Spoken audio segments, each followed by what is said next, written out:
Ladies and gentlemen, welcome to the Off Axis Podcast, where we talk entertainment, acrobatics, business, entrepreneurship, fitness, and more. Thank you guys for tuning in. If you guys want to support, please share with your friends. Now, let's jump into the podcast. All right, ladies and gentlemen, welcome back to the Off Axis Podcast. I'm here with Amanda and Luke Schupp, acrobats from San Diego, actually from Michigan, right? I'm from Michigan. And you're from California. Mm-hmm. How you guys doing? Great. We're great. We've been in Vegas for a few days, and I'm loving it. Like, I love training here so much. They're like the perfect vacation. Can you talk a little louder? Yeah. Because I'm looking at the things and I'm like, no one's going to hear it. Yeah. Anyways, so you're in Vegas learning some teeterboard. How's teeterboard training going? I've been told I'm doing well, but I feel like I'm not picking it up as quick as I wanted. Yeah, if you're not doing doubles by day 2, then just quit. I know. I thought I'd be hitting a double backflip day 2, but Luke has done one double backflip. But I love it. I think I haven't truly learned something new in a minute, and so it was really fun to like crash so much. And I'm optimistic that in a few more sessions I'm going to be crushing it. So like I love having footage of me eating it before being good. Like I love it. Yeah. You guys want to try these Magic Mind things real quick? Yeah, let's do it. Okay, these are by Magic Mind. They sent them to me. They're supposed to make you think better. Like as I've like slowly progressed away from alcohol, the more I've been trying to like make my brain think as clearly as possible. So I was like, oh, I'm down to try some like drinking, mental performance shot. Cheers. Cheers. Let's try them. I haven't tried them before. Oh, not too bad. Yeah, that's okay. I don't even know what flavor that is, to be honest with you. I don't know either. I was looking for a flavor and there isn't. It's just ashwagandha and all the things. Kind of wakes you up though. Like a bit of ginger. Yeah. Sharper mind, lower stress. That's what I need. I'm so calm I got right a dull now. mind and a lot of stress. So. Anyways. Thanks for sending me these things. Hopefully we have a better podcast now. Okay, so double backflips today on the teeterboard. Yep. Yeah. Well, she did just learn double backflip at Circus Center, like for the first time. Yeah, that was my goal when I came out here, was to learn a double backflip, and we did it on Tramp, and then I did it yesterday for the second time as a dismount into the pit. So. I hate doing them to the Tramp because I have this like fear that I'm going to blow my knee out. Yeah, I just rolled it to my back. I didn't even worry about my feet. I would rather do it to pullover for sure. But I'm like just knock on wood, and Thomas and like a few people have blown their ACLs, like Nicole, like landing on your knee, like on your. Just a little incorrectly. Yeah, but that's why we go to the gym and strengthen our hamstrings. You know. I know. That's why you go to the gym. That's a good point. A lot of people don't go to the gym. Acrobats going to the gym. That's a good topic. There's not enough. We should talk about that. Yeah. So I've been going to the gym every single day since I was like 18 years old, and I have a personal training license and all that stuff. And I think that the reason why I've only missed a couple of shows in my whole 18 years of performing is because I go to the gym every single day. He feels the same way. Yeah, it's like you're awake. Yeah, I mean, I think it's why I can like take pretty gnarly hits and still get up and keep going is because like my body's just like. Maybe there's multiple reasons there, but it's because of muscle, like adding muscle, like 100%. For sure, adding muscle, and your muscles are all awake and they're more balanced and stuff.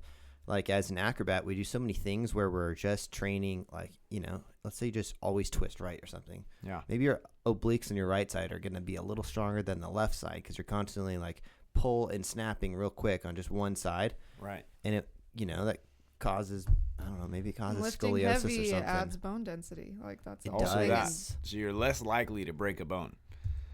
Also, if you go to the gym, you're statistically more likely to drink more water, I think. Dang, I just made that up, but that makes sense. I just made that up. But I agree. Every time I go to the gym, I drink like 2 bottles of water. Yeah, I'm always drinking a ton of water. 2 shaker bottles. By the time I've left, I drank a whole thing of pre-workout, and then I usually drink a whole thing of water. But that's like... I think statistically, you're probably, more likely to overdose on caffeine too. True. I've been trying to lower my intake on caffeine a lot. Yeah, I recently cut it out for the most part. Like I'm doing really low only matcha, whereas like we could smash like 3 cups of coffee and an energy drink, and I realized it wasn't working for me. Yeah, a pre-workout drink and like 3 to 4 cups of coffee. Like I was doing that. You know, we're talking like 800 milligrams a day. I was doing that for months, and then it like started to like really screw up my stomach. And so I ended up just backing off. Now I'm like maybe 1 cup, you know, maybe a second. I was screwing up my heart, I think. Yeah. Like I would notice my heart just racing at like 6 o'clock, and then I'm like, how much coffee did I have today? And sometimes it would be like, okay, first, this was when I was like drinking more. Yeah. Oh yeah, sure. Like because you wake up and you're not fully awake. Mm-hmm. Like so I would wake up and I would drink coffee, and then I would be like, I should probably drink 1 more coffee. And then I would go to the gym and I would drink pre-workout. And it would be like a little pre-workout, but it's still probably like 100 grams. And then like I would also drink another coffee at like 4 o'clock. Yeah, and sometimes I would, I know, it's like 800 milligrams of caffeine. I kept associating like a drink or something with like me being better. Like, oh, if I drink this coffee, I'm going to train better. And then I realized it was just messing me up. And I train way better without it. So I just stopped putting power into other things and power into myself. What about the electrolyte drinks? Those are good though. Dude, this is sick. All about the electrolytes. Yeah. That was like my save. That and these healthy-ish sodas, lollipops. They're like my way of quitting drinking. Like if I go somewhere, I'll just bring 1 of each. Yeah. And then like I just go to the party, and like if there's alcohol, then like I just drink 1 of those real quick. And it's like, we love the Topo Chico limes. Those are super Have you ever had bubbly. the Elements? I have had those. Yeah. In the sauna before though? Oh. Element in the sauna is like the greatest thing ever. No, I haven't. Oh, dude, because you know it's like so salty, and then you're like, you know, depleting yourself in the sauna, and you drink that thing, man. It's like, yeah, incredible. You could go all day. How does that work? So like, my thought is when you would drink an LMNT, you would get instantly dehydrated because of the salt, but then the next water you drink, I feel like it would sit with you longer.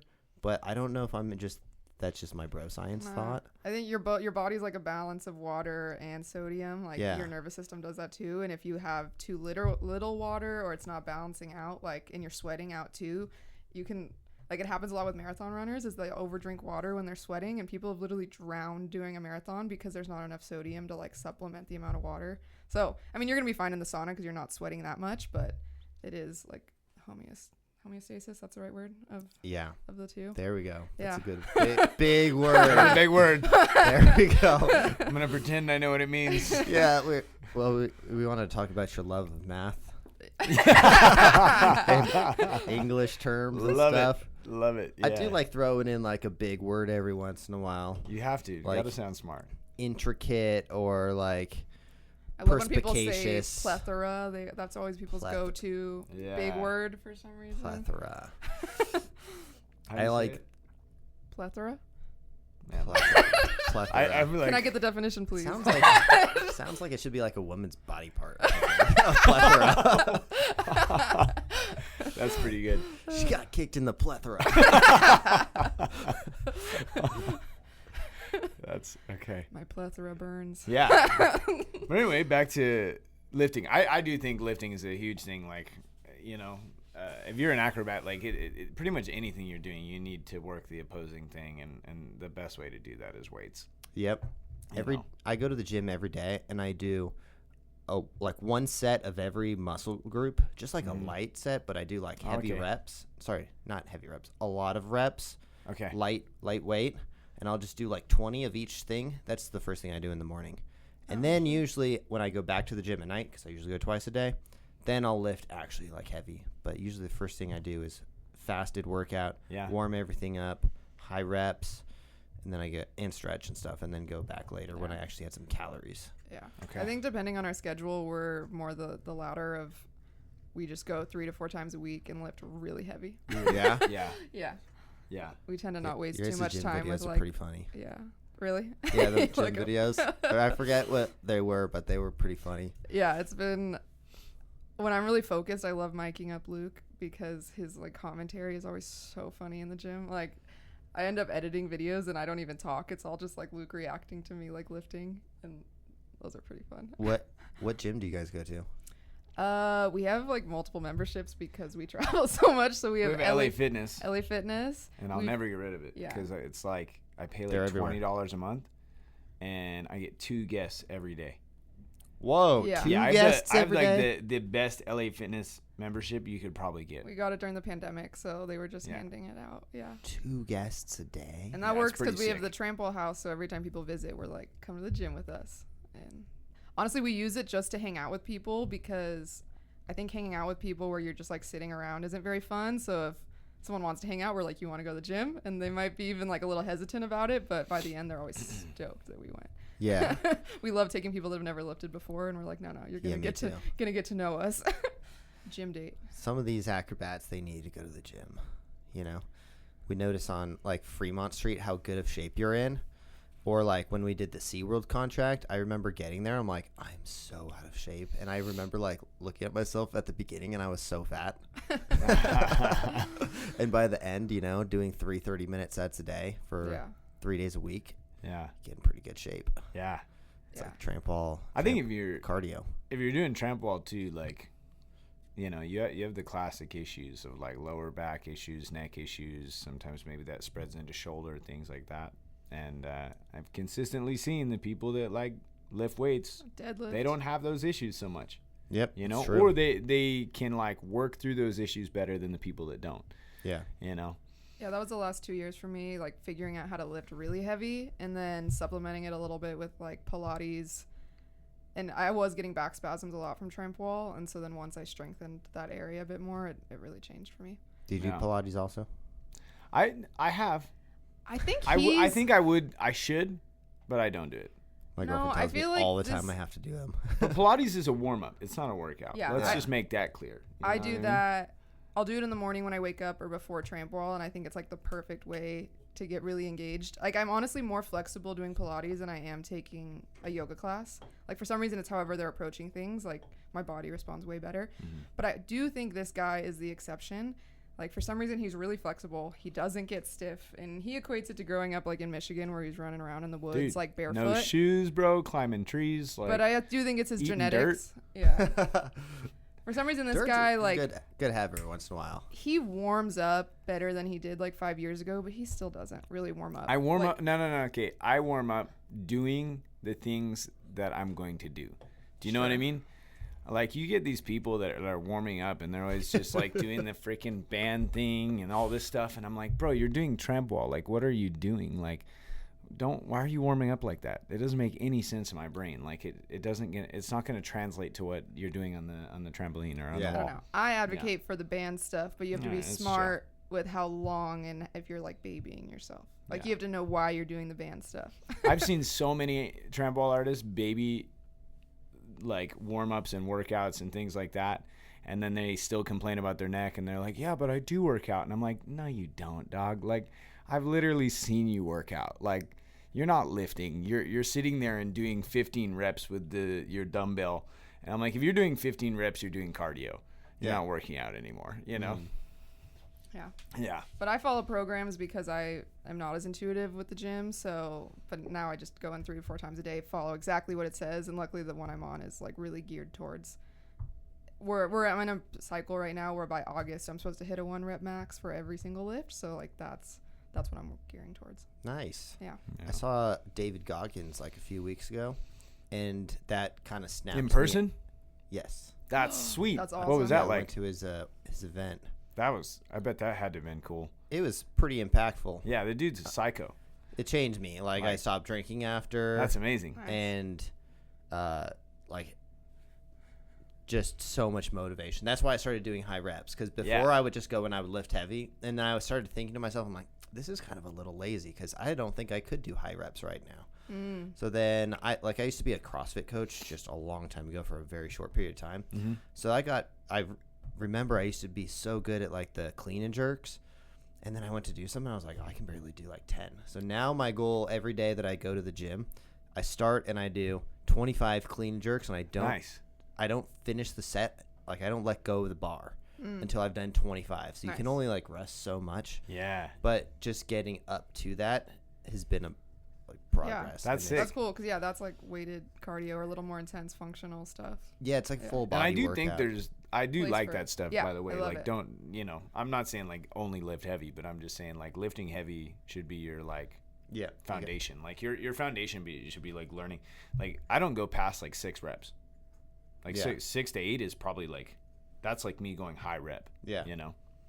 Yeah, I like to do both because I was only doing 6 to 8 for a long time, and I was like, man, I think like going to that meet because they always have a workout the day before their conferences. This was at the Andy Elliott conference, and I just kind of realized I was like, damn, these guys are in really good cardio shape. I don't think my cardio is very good right now, so I gotta like throw in those like high rep cardio up, stuff. Now that's I do think it. Yeah, if you're doing high rep, it's great for cardio stuff. Like and like. Maybe I'm speaking out my ass here, but like muscular endurance. I don't know if that's even like a real thing, but like just like training the muscle to be able to go for longer, periods, or like even to be able to recover faster. I just listened to a Huberman podcast with this like Pavel. What is his name? Pavel something. Yeah, I think it's Pavel something. He's a Russian Olympic coach, like weightlifting coach, and he kind of ran through this whole like 4-week cycle, and I've kind of adapted it more within like a week cycle than a 4-week, but he was saying almost like bringing it closer to you. Crazy. he was saying almost like train like hard and heavy week 1, moderate week 2, hard and heavy week 3, and then light week 4. Yeah. And like that, like week like 2 and 4 are the ones where you kind of throw in that like higher reps or more cardio based, exercise. Well, like week 1 and 3 are the ones where you're like, dude, you're just pushing weight, Yeah. And I like that system because I think it's like great, especially for an athlete or an acrobat to be able to be more well-rounded. Yeah. So I think we kind of naturally do that with our life schedule is we're always like traveling. So some weeks we're going hard, and then the next week, we're in Vegas and we're mostly doing tumbling and acrobatics, and it just naturally works out. Also, that he was saying it's like nervous system thing too. Like it allows the nervous system to recover. I have a tendency to just go like hard and heavy, like for months on end until I finally like, destroy myself, and then I can't move, and but then you have to take like 2 weeks off because you're destroyed. You know what I mean? Like, and so I'm like, okay, if I can adapt this mindset, it'll help me like stay in it longer, Yeah. So. Have you seen the episode with Faraz Sahabi and Joe Rogan, where it's about working out smarter? He was George St. Pierre's coach. It's an old episode too. It's one of my favorites, but he talks about volume is basically the key to make you a better athlete. So if one guy goes to the gym and the most they can do is 5 pull-ups, they do 5 pull-ups and then they're sore for like 3 days. And then in 3 days, they do another 5 pull-ups. Well, they might be able to do like 6 the next week, but at the end of that week, they've only done 10 pull-ups. Versus if you could do 5 pull-ups, you should do 3 every single day, because by the end of that, you've done 21 pull-ups in 1 week, and the other person has only done half of what you've done. I actually have listened to this episode because he was advocating for like a little less to be able to train more consistently, right? Yeah, I do remember this. That's why Pablo guy we were talking about. Yeah, the Pablo guy we were talking about had a similar approach where he was saying, how like if for school or you're learning a language, if you like practice your language like in line for the bank or when you're at the grocery store, you start to like learn it better. He had the strategy kind of like people do every time you pass your door or your pull-up bar, you just do 1 pull-up. And if that by the end of the day, you're doing like 20. But he said there's something to it of where if you're doing a pull-up out of context, that does huge things for your brain and muscles as well. It's not like you're at the gym being like, I'm about to do a pull-up. Instead, in the middle of the day, you just rock it out. That also adds to the volume and like how your body adapts and gets used to it and expects it. And it stops being a negative experience. Like I hate pull-ups, but once I start doing that approach, I'm like, oh no, I got this, no problem. 2's chill. So then 10 doesn't become a big deal anymore. Yeah. Pull-ups are one of those things where you lose them really easy too. So quick. If you don't do it, you start back at 0 basically. Like, man, my staples every week at the gym, weighted dips, weighted pull-ups. Weighted dips and weighted pull-ups. Those are my staples, man. I just started doing weighted dips and weighted pull-ups. I finally got to a point where I can do that. Also, there's just nothing cooler, dude. You know what I mean? Like, you ever just, like, weighted dip, you got a couple plates, and you're, like, kind of screaming a little bit. It's great. It's a good thing. Luke has no shame at the gym. Zero. He will be the loudest person. Yeah, I know, like, I'm a total, like, what do you call that? Like Gym a meme rat. or Yeah. You know what I mean? Like, for sure. Yeah, that's me. You know what I noticed when I turned 34 is when we're, like, building shit, I start to make, like, noises, like, grunts, and I'm like, oh, no. I've always, like, thought, like, oh, that's when you get old is when you start grunting for little things. Yeah. And now, like, when I lift the tray, I'm like, oof. Like, oh no! It's good. It helps you momentum. There's science stress leaving behind the body. making noise when you're doing stuff, bro. Yeah, it's true. It's means you're it's a real breathing. thing. Mm-hmm. Breathing's important. Going back to Goggins though. Yeah. So I have run a marathon before, but one of the times listening to Goggins, we just both went out and ran a half marathon. But then another time Luke listened to Goggins, and that week he ran from our house to the beach, which was over 27 miles. So yeah, the power of Goggins is kind of insane. I just rocked it out, dude. That was crazy. Yeah. Just listen to David Goggins all the time. And well, so I think the guy is like not a great person to model your life after. Like now I've gotten a bit older, I'm like, you probably need a should shot model of him every once in a while. But you need a little bit of what he's got going on, dude. Yep. Like he's got I can't remember the exact number, but I want to say it's like the 60% rule or something like that. Like when you feel like you've hit your max, you've given like 60%.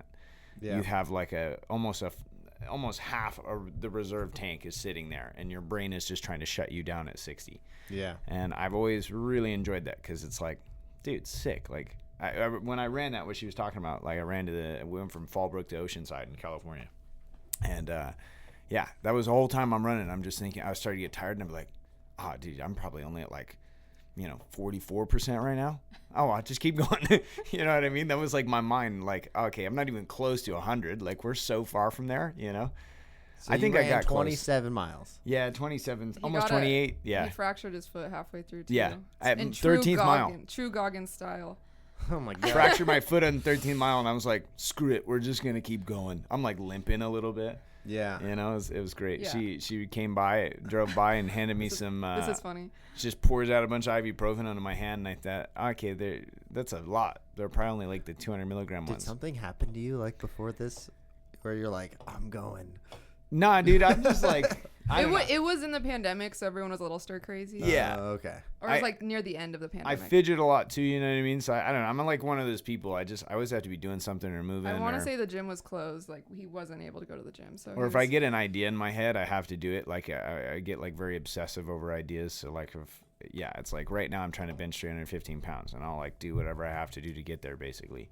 You know. 315. Damn. Yeah. I'm like I just put 225 up for 10.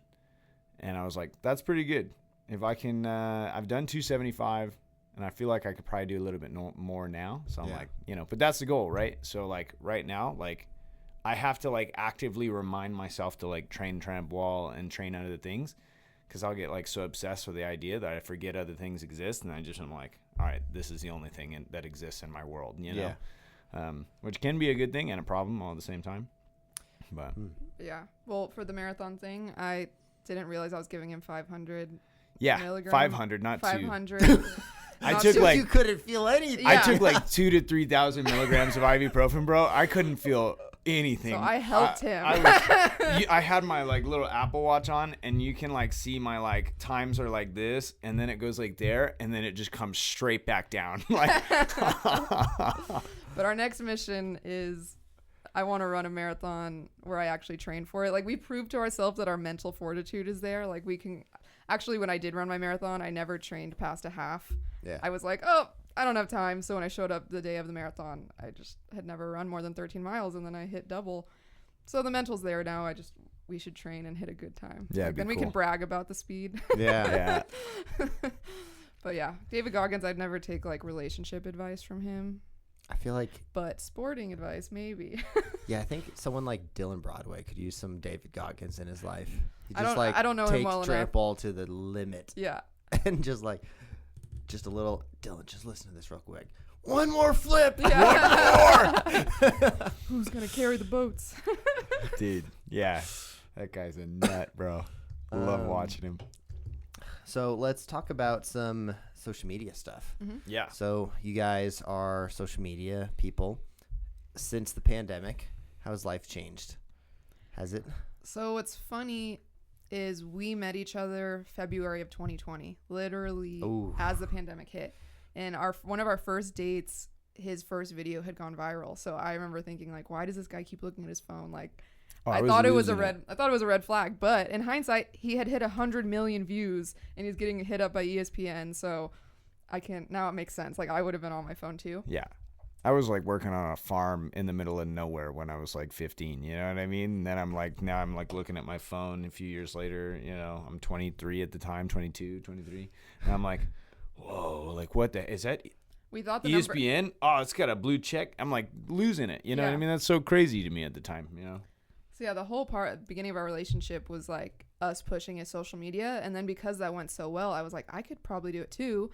So then while we were working on his videos, I just modeled the same thing. And it took me 6 months for my first viral video. And then another 6 months until I had a mega viral video that like established my like income doing it. Like my first paid ad was from Netflix.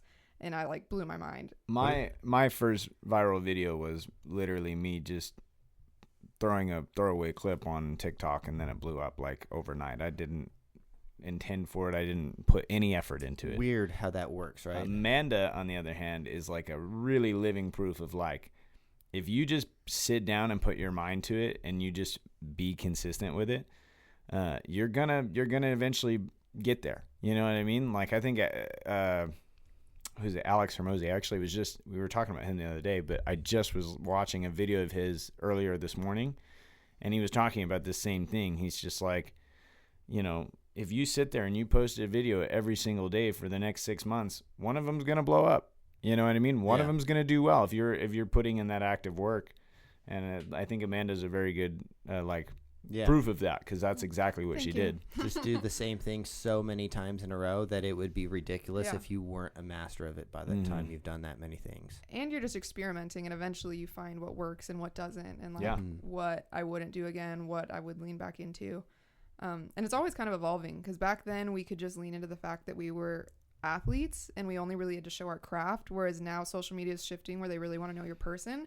So in the last few years, I've been learning to speak better, to speak clearer, to like make eye contact. And I realized there was so much I was lacking of learning how to show myself. And so that's been the really cool shift that I've noticed in the last like 2 years. Yeah, Alex is probably the reason why I stopped doing my YouTube channel and for the most part, like putting a lot of energy in the footwear company. I used to have a social media influencer agency. I used to also run other people's social media. I had like 6 businesses like 4 years ago. And then I started listening to him, and one of the first things he was saying is you can't beat other people if you're doing too many things, because those people that do succeed are only doing one thing. And I thought to myself, I was like, damn, that's true, because like my YouTube channel is like completely off topic from off axis. And then I'm like spending a couple hours a day looking for deals for my influencers who we were representing. And then I'm also spending a few hours a day doing the shoe stuff. And then by the end of the day, I've spent, 10 hours of working, but only 2 hours on each business. Yeah. And then nothing was getting done, and they were all kind of like stagnant. And then I was like, all right, the stunt show is like what I really want to do. Yeah. I'm going to drop everything except for that. And it was like not a coincidence that all of a sudden I stopped doing my YouTube channel and the stunt show starts booking like crazy. And it's just, that's all I put my effort into now.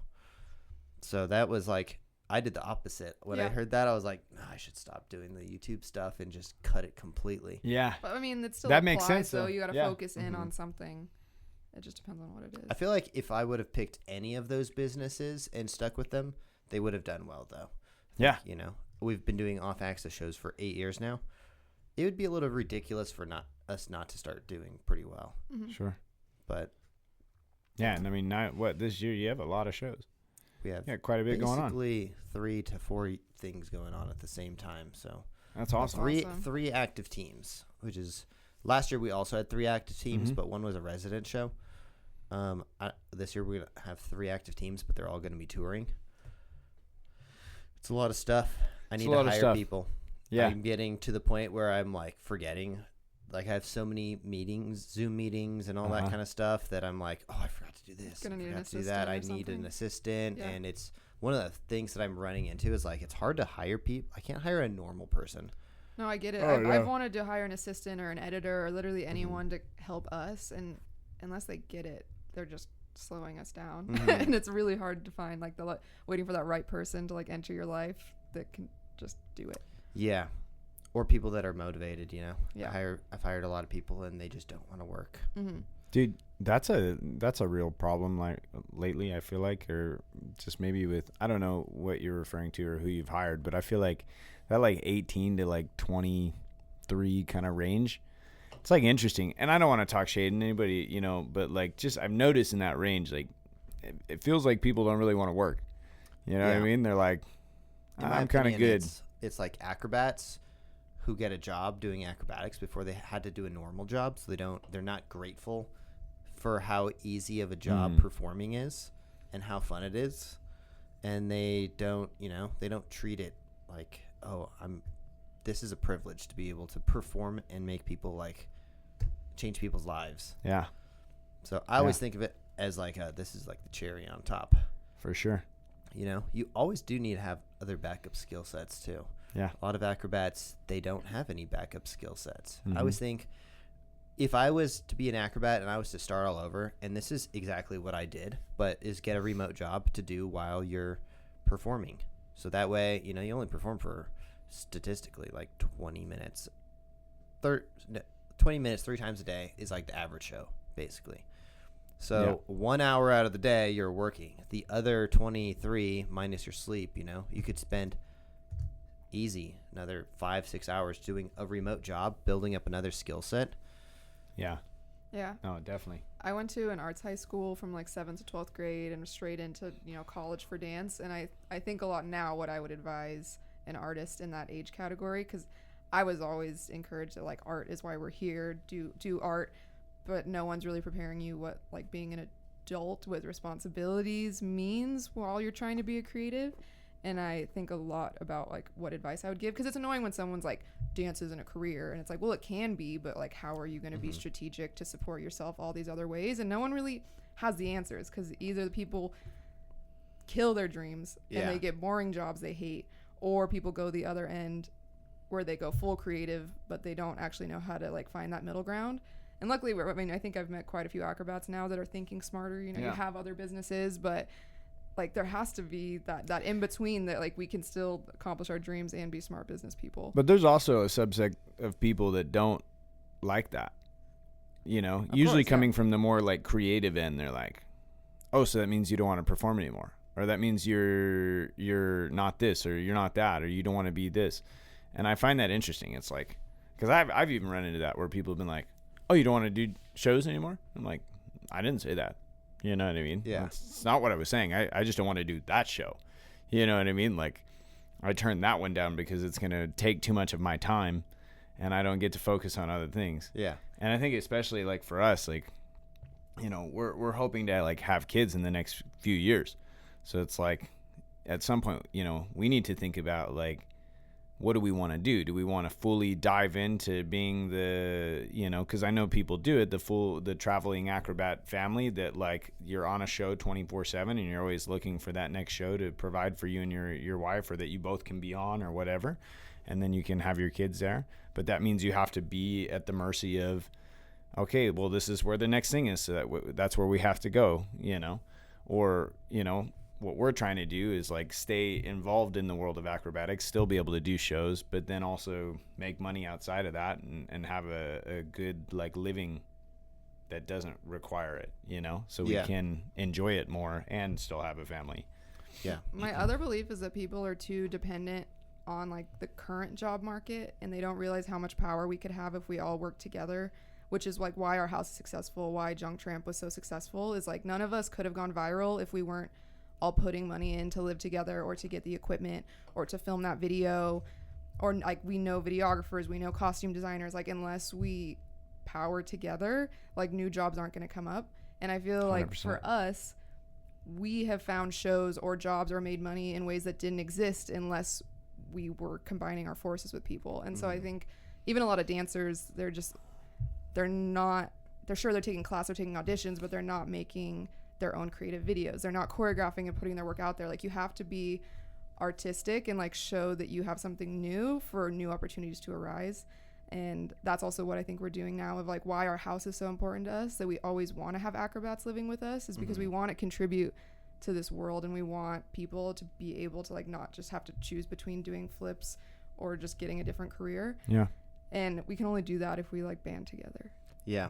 There's I'm writing a book right now called Funpreneurship, and it's about how fun entrepreneurship. Nice. Funpreneurship. Nice. Yeah. And it goes through like my life, because I've been doing this for like 18 years professionally, and all the like the little random things that I got lucky that came into my life, where I like was a Razor sales rep, or like ran Razor social media, or like so many different little things, like driving a millionaire to work every day, like little things where I just got these like blessings of knowledge that has like created the career that I've had off of basically doing things that I only enjoy doing.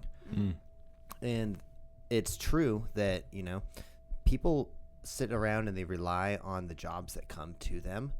But if there's more people actually putting in the work to look for jobs, like almost 100% of the clients that we do shows for have never heard of Trampwall, and the reason why they're booking us is because I sent them a cold email.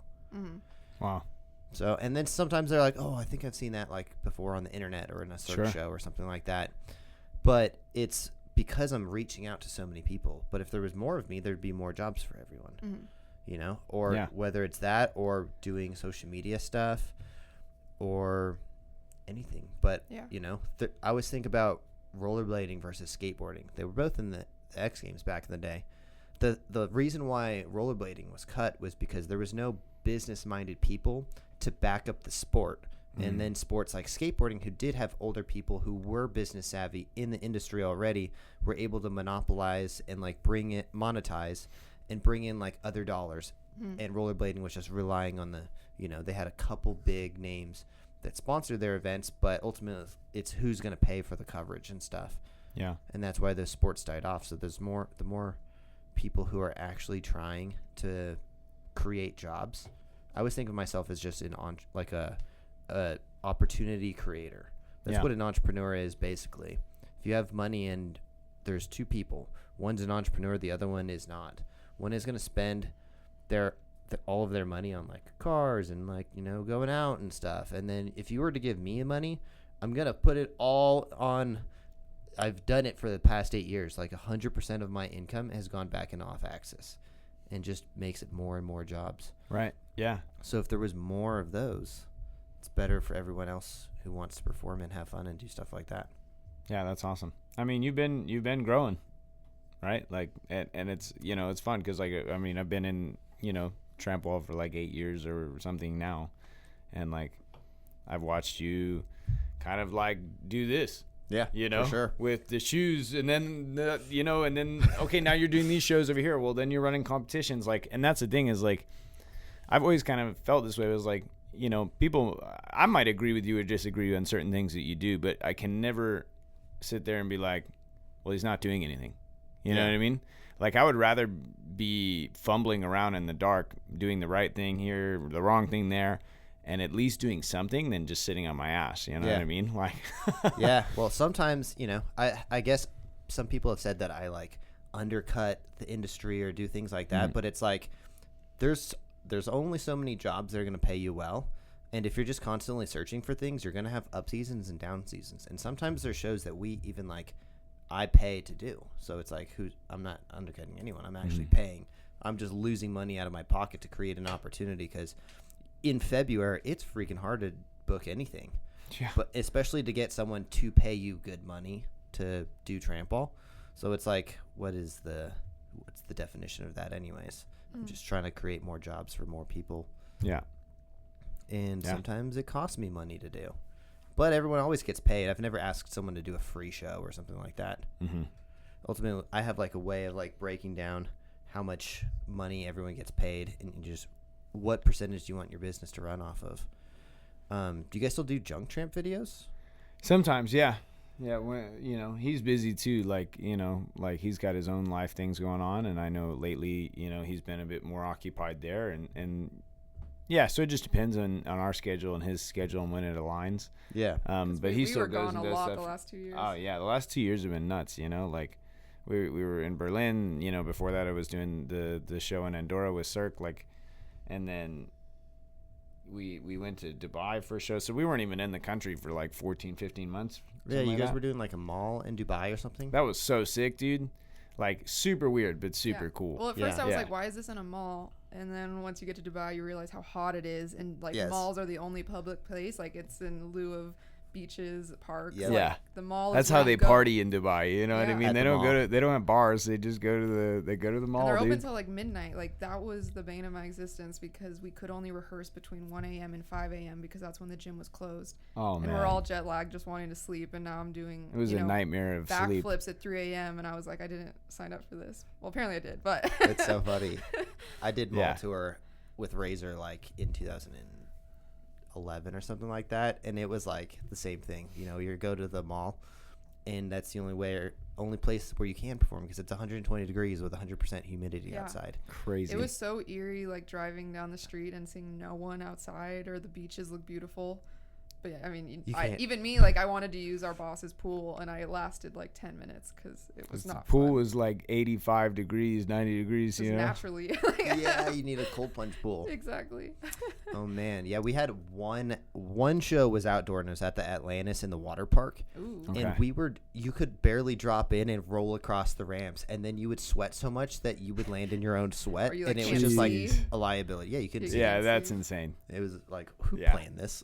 It's a water park. That's another kind of heat there, Yeah, for sure. That one was cool because I think I was the second girl, or one of the only girls to do Trampwall in Dubai, at least for her company. So I really liked how she handled things because we're clearly tattooed and like I'm a woman as well, but she like never really brought it up. She just provided costumes that like worked for the culture, and we rocked it. Yeah, it's funny that you're not like supposed to show your armpits over there. That's Did you know that? I mean, I guess I would have assumed, but I didn't know that specifically. I knew That's it was crazy. like I wore like a cutoff shirt just like this to one of our shows, and they were like, no, you need to put a shirt on. And I was like, oh. Dang. Yeah. Oh, okay. Yeah, that's funny. Didn't know that. Yeah, no, we performed in like full sweatpants and a hoodie. They looked cool. They were bright yellow, but as if it wasn't hot enough, they put you in sweatpants. That's funny. I saw yesterday or 2 days ago, everyone was posting this thing about like this company or this TikTok is basically stealing everyone's videos and reposting them. Oh yeah. Did you see that? I don't want to say the name, but how do you guys think about that? I don't care. Yeah, it kind of happens a ton. They do it to our videos all the time. They do it to JR's videos, Jake's videos, Sarah, But at the end of the day, they're not going to get our brand deals. Sure, if they get some views, but like at the end of the day, we're still labeled as the original. And the platforms don't really seem to do anything. Like we can report it, but like I think it's just always going to happen. Yeah, I think I cared more in the beginning, and now it's just like it's just a part of it. You know what I mean? Like people are going to rip off your stuff, and there's not much you can really do about it. Unless you want to go through a whole, hassle. And I think it's like not important enough. Because if we're doing our job, we'll always have more followers and views. And there'll be more life on our page. Because like when you go to some of these accounts, like you can see they're just spamming videos. Like, I don't know. It's not that interesting. Yeah. Yeah, I don't know how I feel about it. I feel like there should be something in place. I wish it was easier to get in contact. I wish the platforms themselves would actually like take care of stuff like that. But a lot of times, like you could even report it and they don't do anything. So it's like TikTok does something like that. TikTok does. I mean, Instagram has a report thing. Right? TikTok has a report thing. Yeah. But as we've gotten reps in each company, we can bring it up. But again, like they seem to only have power if our videos start getting flagged or blocked. But I don't know. I don't really know who has power to remove accounts. Yeah. How was the Fremont show the other day? Did you guys have fun? I had a great time. Yeah. It is pretty fun, right? It's funny. It's exhausting. Yeah. For sure. I felt so good since we did that though. But it's a good time. I feel like I ran a marathon. Yeah. I think I realized I'm like, because at our house we can train for like hours, and kind of naturally we're doing this cycle, or like Luke will go until he's like on the ground. And so I realized, like, it's a little hard because you have to perform. But I was like, 25 minutes really wasn't that bad. Yeah. But also, I think that type of, like, performance is really fun for me, too. You know what I mean? Because that's all, like... It wasn't that's structured. It's not structured. It's all just crowd interaction improv, basically. Mm-hmm. You know, and you're just hanging out with a bunch of, you know, drunk people on Fremont Street. And it's kind of fun. You know what I mean? You get to just mess with people and, like... Because it comes down to how can you work the crowd? That's like kind of more important than the tricks you do. Yep. And so if it was a structured 25 minutes, like an act, then I'd be like, okay, that's gonna be a little rough. But 25 minutes, just do our thing, pretty perfect. Yeah, it's hard to sell a choreographed 5-minute act compared to that, especially for a situation like that. Yeah, that who wants that? You know what I mean? They want more time. I'm going to ask them to reduce it down to, you know, because it's contracted at 30 minutes, but we do 25 with a 5-minute meet and greet. I think I'll try to drop it by 5, and I think that's like the sweet spot. 20 with a 5-minute meet and greet. That would be. I mean, even if we wanted, if I was dreaming here and we had room for like, you know, t-shirt cannons or like a reprieve, like an intermission, like if t-shirt cannons would be so sick, you dude. Know, like. I was just shopping for t-shirt cannons for our arena shows. If we did like 10 minutes and then a little break where we do some actual crowd interaction, or like I was trying to get them to dance. I'm like, if we actually had a structured like 10 minutes something and then we get back into it, I feel like we could make it longer. There just needs to be more elements. Mm-hmm. Yeah. But it would be, it was a really fun crowd. It was weird because there's the drunk people, there's the normal people, and then there's like people clearly on drugs that are like not even in our reality. Like I was dance battling this one guy that was just, he was going like this, but he wanted to dance battle me, and I was like, yeah, I'm down, and he just kept spinning. It was crazy, but kind of the most fun I've had dancing with someone in a long time. It's good practice to like for example, we have an hour-long show coming up, and I'm sitting here like trying to figure out how to drag our show out for an entire hour because we have like 25 minutes of solid choreography, and in my head, when we did the last arena show, I was like, I can add 20 minutes. Yeah. Easy. And I couldn't. I did, but it was not good. You kind of, I think maybe if there's a strong MC and then a crowd interaction, like if you could bring someone up safely, hypothetically, if you did the rainbow pops over like a guy, then you can waste time like getting him on stage, asking him a few questions. Well, we do that. Like, we do that. Okay, cool. Multiple times. All right, then, yeah, you got it. It's like how many, that's why I was looking up t-shirt cannons earlier today, because I'm like, I think I have like 50 minutes, I need like 10 more. Yeah. And then I just hired a pogo guy for one of our shows coming up because he can like kill like 10 minutes. Who'd you hire? Henry. Dumb. I worked with a few pogo guys, and they're funny. I love pogo guys, bro. Dude, the pogo guys are crazy because they will bail from like 10 feet in the air. Oh, dude, and it's just insane. land on the concrete. Bro, we worked with this guy in Ohio a few years ago. Is it Dalton? Dalton. You know the story? No, but Dalton's the guy that I hired on our show before. Okay. He was like, I don't know, maybe 12, he said. And he just was like, you know what? I'm going to send a double back dismount off of this pogo from however high. In like a competition, right? Yeah, it was in a competition too. As like a 12-year-old or something, right? And just like landed and busted both of his kneecaps. Like broke both his kneecaps on impact on concrete.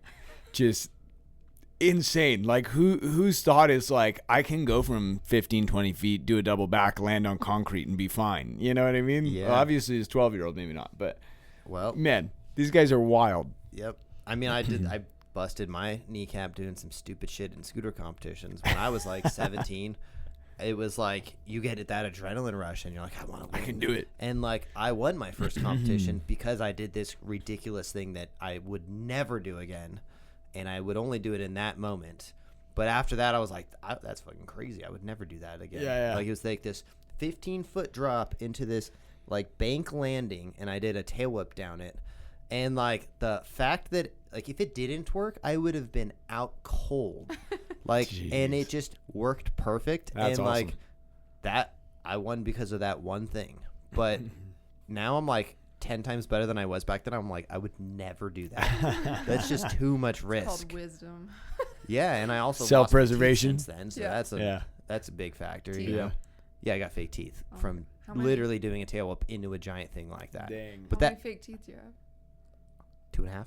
So 2 are 100% fake, and one is like just like cement basically. Okay. Nice. But one's an implant, one's a, I don't know, crown or something like that. Yeah. They all basically went like that, and that's crazy. I put them back in place, but they didn't quite come back. And it was from doing a tail whip into a 10-foot quarter pipe, basically. Oh my gosh. Yeah. That's nuts. Yep. Stupid scootering. Stupid. Anything else you guys want to talk about? Agent Luke? Yeah. So, I mean, it's, it's something I'm side hustle? Yeah, it's a side hustle right now that I'm just trying to sort out, right? Like experiment with, see if it works. Like, is it something I could do long term? Like, I know a lot of people, like the last few years, I literally sometimes will just, Christian, like, how Christian ended up at our house, right? Like, I just found him on Instagram, sent him a DM and was like, yo, roll through. We'll like teach you Trampwall, basically. Yeah. And now he got a full blossoming and then he stayed career. with us.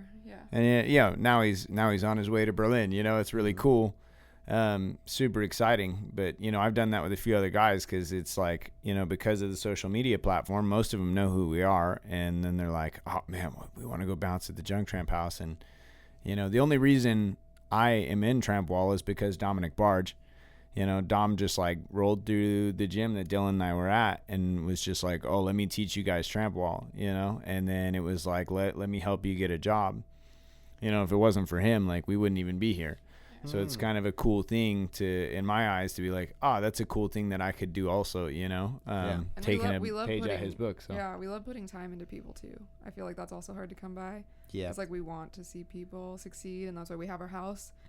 And so I think that's just like an aspect that allows him to do the agent work. Well, yeah, like when Dylan and I started Trampwall, there wasn't going to be some random guy that was going to hit you up and be like, yeah, come live at my house and I have a Trampwall in the front yard and we're going to just teach you and, you can just stay here. And it's like, that didn't exist. And I think that's kind of a cool thing, So that's how it kind of began. And then now it just like, I've been able to, like, I know Jill Schultz pretty good, and then I know I'm starting to get to know, Turco pretty well and things like that. So I'm like, okay, cool. Like, I can, Jill will always tell me like, oh yeah, if you know somebody for sure, and her. So it's like, she likes doing everything through recommendation. So, I mean, that's how most people are in this business, right? Yeah. It's like, they want to be like, they want someone to vouch for them, are they actually good? Should I actually hire them? Type of thing. And yeah, our friend applied for her like 3 years in a row, and it wasn't until someone on the show said you should hire her that she got hired. Yeah. And that just happens all the time. And so I mean, I started, like growing up for me, it was like I did construction, I worked on farms, I did everything that you could possibly do that was like really just a pain in the ass, you know what I mean? I even tried to get into bull riding so I could like get away from working like very hard blue collar jobs. And that didn't work out so well. but that's why I like did. There's not a lot of money in bull riding. That's crazy. Well, there is if you're on the top, for but that's one person. It's not, and that's if you walk away with all your pieces. But once I got into Trampwall, I was like, dude, the dollar per hour here is insane of actual work. Oh, for sure. It's wild. And that's why I kept doing it. You know what I mean? And so it's because of Dom that was giving me that opportunity to like train and work with us and teach us and then help get us jobs. And I'm like, man, I would love to be that for other people, somebody that, because I know what it's like to be working a job that you kind of hate. And I was 18, I was working 80 hours a week, like I had 3 jobs. I was barely sleeping. And so it's like, cool. It's like, I know it probably sucks to work at McDonald's flipping burgers, bro. Like nobody wants to be doing that, but if you could go out there and be flipping for a living, that's pretty cool. So I think at this point, there's not enough talent to meet the amount of jobs there could be. Definitely not.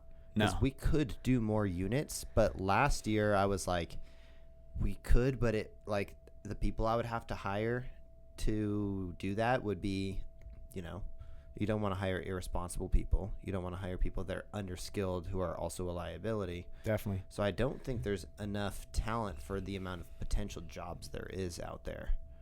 Yeah, I would agree with that. I mean, we've seen that already, like this year. Like, Pirates Voyage, people got their opinions there. They're becoming a better show. Let's just put it that way.